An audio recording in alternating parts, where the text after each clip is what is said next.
mitoto isiyokwenda kanisa. Umefuga nyoka ndani ya familia, na hiyo mitoto itakusumbua.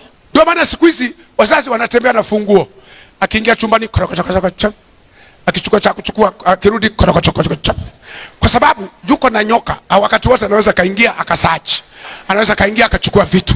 Yani unakuta yani ni funguo mkononi, funguo mkononi. Unajiuliza, baba, funguo ya nini na uko nyumbani? Anasema haina shida, haina shida. Mama, naomba funguo. Baba, funguo nini? Nataka kuingia. Usiache. Hapana, nasema hivi. Unategemea hiyo familia wako na furaha hapo kweli? Ndio maana duniani kila mtu analia na matatizo yake. Asiye na watoto analia Mungu ampe watoto.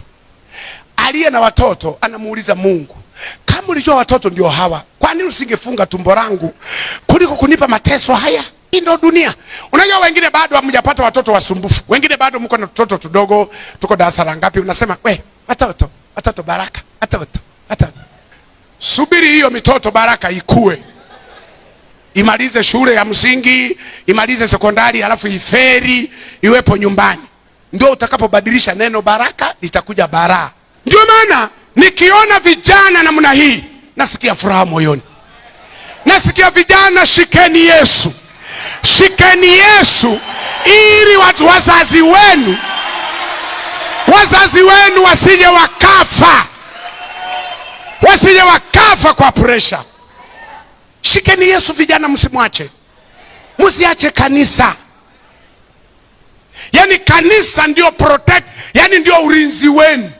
Wako vijana wenzenu kule wamekula mabangi, wamekula manini, wameshindikana, mpaka wazazi wamekatia tamaa. Hata na hesabu anasema na watoto 6, alafu mke wake anamkumbusha, mweke na yule wa 7. Baba anasema yupo na mwingine huyu ambaye hawawezi kumuita kwenye vikao vya familia, hawezi kumuhusisha chochote, lakini yeye ni mtoto wao. Ibada